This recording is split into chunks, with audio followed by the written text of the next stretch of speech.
Okay, I know you, all of the media had requested through the weekend and this morning to get an update in terms of the status of our city employee. His name's been reported in the media as Tim Smith, 20-year veteran of the City of Fresno. Works in our Public Works department. He's is an electrician and is assigned to our traffic signal division. And I think all of you know that day he was working on one of our traffic signal boxes as part of a larger plan to remove a signal light from that area when he was approached from behind by this suspect in an unprovoked attack that ultimately resulted in him getting struck in the back of the head or the side of the head, and then falling to the pavement and creating a severe head injury. The update is that Tim is still in Fresno Community Hospital, and he is in critical but stable condition. We've had an opportunity to spend time with the family, and city manager was with them this weekend. They have a large family. There's about 25 to 30 family members that have been gathering at the hospital. But his condition has remained largely unchanged. But the good news is, as the doctors said, that the first 24 hours is the most critical. And he has survived that first 24 hours, in fact, the first 48 hours.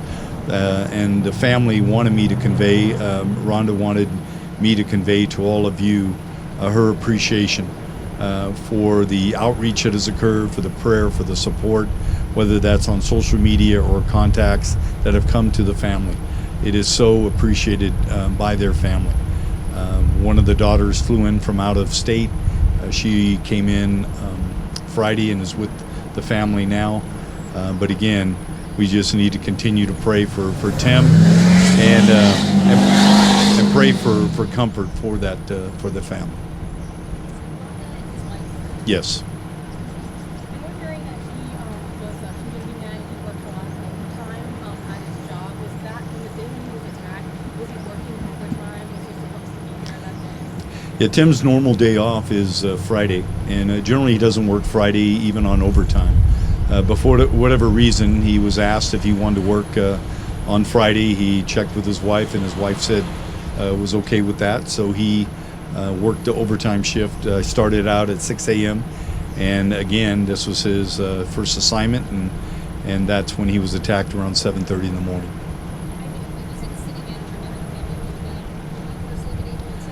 Yeah, I met with the family, with one of the daughters as well as the Rhonda.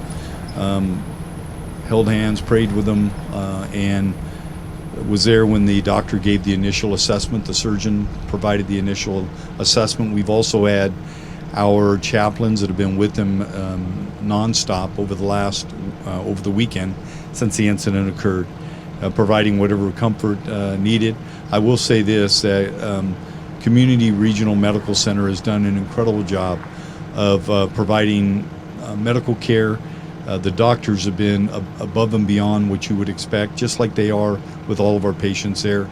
They've been very hospitable to the family, knowing that this is a large family and they're going through some very difficult times. So I want to say thank you to Craig Wagner, to all of his folks there at Community Hospital.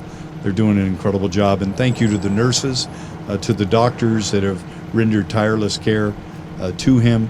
And again, just ask that you would keep him in prayer. Some employers, they work alone by themselves. Because of this incident, are you guys planning to change that situation, like do together for something to avoid something like that again? It's not uncommon for our city employees to work alone on different projects, depending on what that project is. But I do know this has changed at least my way of thinking. It's not uncommon for police officers to work alone. Firefighters generally are going to work, with 2 or 3 other folks. Unless you're doing inspections, you may be working alone. So we've always said, for me, being an electrician is a very difficult, dangerous job. But your fear is always what the electrical current might do to you, what injury that could cause, or even death when you're working around electricity. But who would have ever thought that a city employee who was minding his own business, performing city service, would be attacked in this fashion. And would it have made a difference if he had somebody there with him? Perhaps. We don't know that. But what we do know that this was an unprovoked attack, and this individual fortunately is in custody and is going to be prosecuted by the district attorney's office for attempted murder. I know the police chief met with the district attorney today, and to my knowledge they're filing attempted murder charges against this suspect, and rightfully so. As a former police chief, you assume when you're sending your officers out, often they are going into very dangerous situations, and accept that there is that danger of encountering people like that. But for an electrician, you said typically the danger is that electricity, not you're supposed to be. What was your reaction having kind of that back experience from being chief and now as mayor? Well, being a former police chief in law enforcement, you always know that bad things can happen to good people, and when you least expect it, and that's what we saw on Friday.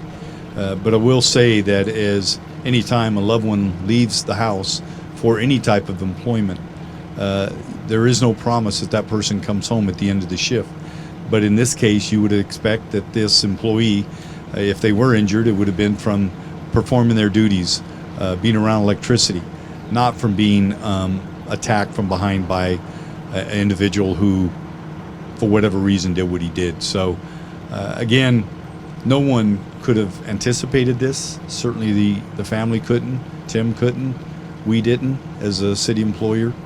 And again, it will cause us to rethink how we do things, the training that we provide to our employees. But there's absolutely nothing that Tim could have done to prevent this. He was focused on what he was supposed to be focused on, that electrical box, when he was attacked. Maybe in the future you guys send people together, like I'm sure those conversations are occurring internally, whether or not two employees should be on a call. But again, in the police department, it's not uncommon for our police officers to ride solo. They may have a backup coming, but it may take a while for that backup to get there. And it's not uncommon for our parks employees or other employees in the city to be working alone. And this could have happened to anybody at any time, at any place in our city. It just so happened to happen Friday at 7:30 in the morning in Chinatown at Kernan F when he was doing what he was supposed to be doing. Okay? Again, thank you guys, and please continue to lift up your prayers to Tim, to Tim's family, to the doctors and the nurses. We want him to have a full recovery and to return to full duty in the city of Fresno. Thank you. God bless you guys. Hi, I'm Monty Torres with Fox 26 News on YouTube. Thank you for checking out our YouTube channel, where we have loads of great content for you to choose from. And while you're here, why not click on the subscribe button right here? That way you can stay in touch with all the latest breaking news, everything news related within the Central Valley. And thank you for watching.